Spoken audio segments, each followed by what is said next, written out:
هغه ګل راته وویل ته لږ صبر. چاره نه وه، یا به یې انټرنټ نه و یا به یې موبایل په کلي کې کار نه کاوه. که به دواړه سم و حتما به ورسره مېلمانه ناست وو. ښه لږ له خلکو را جلا شوم. څوک وو؟ د کلي خلک وو، د کلا مخ ته پیتاوي ته ناست وو. نو اوس چیرې ولاړې؟ د ونو خواته راغلم. هغه ویاله دې په یاد ده د سنځلو ونې او سپېدار؟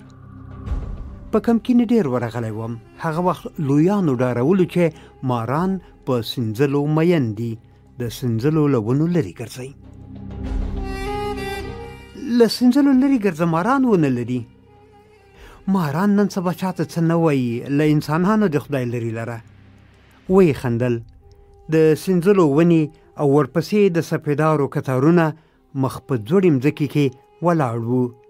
لاندې ویاله بهېده، د ویالې پورې غاړې هم ونیوې. په پسرلي کې به دلته خړ سیلاب راغی، اوبه به تر سنځلو راغلې. موږ واړه وو.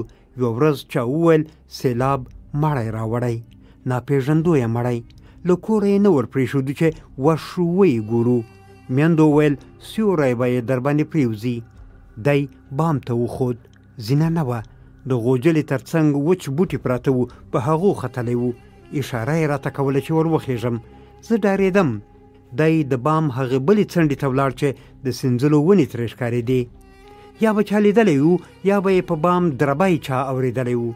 خلک پرې خبر شول. هلک یې راکوز کړ. ما ته یې وویل په ونو کې ډېر خلک راټول دي، مړی ګوري. څوک دی؟ خدای خبر د کوم بل کلي دی. اوبه وژلی؟ حتمن به مار چیچلی وي. په سیلاب کې مړه ماران هم راغلي دي. تا ولیدل؟ خو ماران په ونو کې وو. سیلاب تر ونو راغلی. ماران خو نو نه الوځي، اوبه به وړي وي، سړی به یې چیچلی وي. له بل چا مو بیا ونه پوښتل.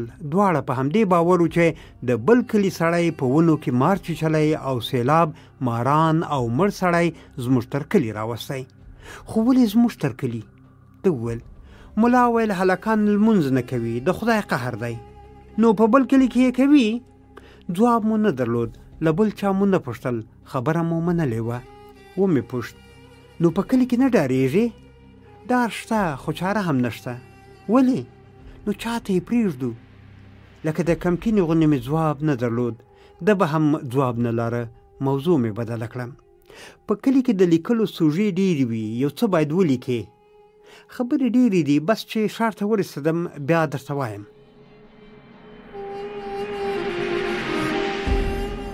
خو یو څه یې په سمبولیکه بڼه ولیکه. دا سپینې مامدینې خبرې بیخي واز راته ښکاري.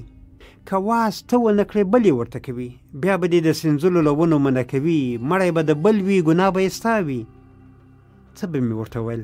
ویې پوښتلم ستا ګلاب څرنګه شول؟ په عکسونو دې لیونی کړم خو نور حال یې نه راکوي. غوړېدلي دي، ټولې بوی نه لري، خو ټول ښکلي ښکاري. کیسه پرې ولیکه. نن مې هغه د بوی والا ګلاب ته کتل، پاڼې یې رژېدلي. همداسې سوژه شوه. ویې لیکه هغه ګل ډېر نه پایي چې ښه بوی لري. ویې خندل. په همدې ونو کې مو په کمکینې په لوړ غږ خبرې کولې. خندل به مو، غږ به مو انعکاس کاوه. ده به ویل دا د هغه مړي روح دی چې خړ سیلاب دلته راوستی وو. اوس زموږ خبرې راته تکراروي. وبډا شو خو ځان به مو نه پوهاوه.